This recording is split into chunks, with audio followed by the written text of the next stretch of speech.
आज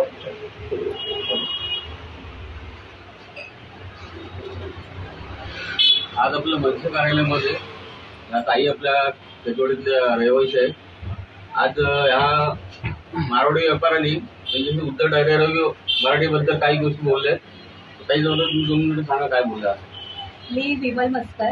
मी सोमवार दिनांक 2 तारखेला मी संध्याकाळी 7:30च्या दरम्यान ह्या महादेव स्टोर या माणसाच्या दुकानात मी गेले. ह्या माणसाला मी तरीही त्याची चुकी असताना 3 वेळा विचारलं. हा बोलतो मारवाडी में बात करने का. मी याला 3 वेळा विचारलं क्यों 3 वेळा विचारलं. तरी हा माणूस मला म्हणतो बीजेपी आया है तो मारवाड़ी में बात करने का, मराठी में बात करने का नहीं. अभी मुंबई बीजेपी का, मुंबई मारवाडी का. तर आता ह्याच्यावर तोडगा काय. सॉरी बा, मला ह्या बाबतीत आता मलाही न्याय पाहिजे आणि सर्व मराठी बांधवांसाठी आणि भगिनींसाठीही न्याय पाहिजे. आणि आम्हाला आता ह्या आमच्या महाराष्ट्रात आम्हाला हक्क पाहिजे. आणि मी कंप्लेंट घेऊन लोढा साहेबांकडे गेले होते. तर लोढा साहेबांनी मला उद्धटपणे उत्तर दिलं की ये हमारे में झगड़ा लगाने का काम कर रहे हैं. तर आता मी ह्यांना उत्तर काय द्यायचं.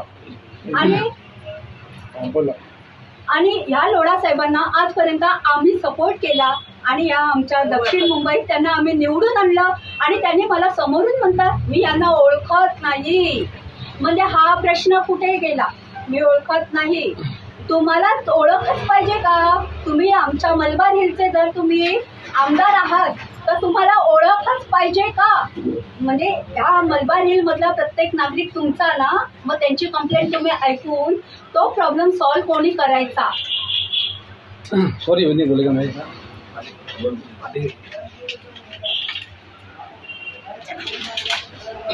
तो क्या देगा कोई सामान लेने मेरे पास सामान लेना है.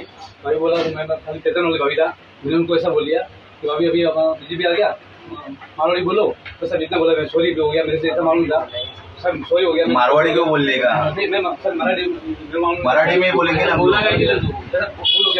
मैं जिंदगी में ऐसा नहीं बोलूंगा भाई, माफ करो बस साहब मेरे को.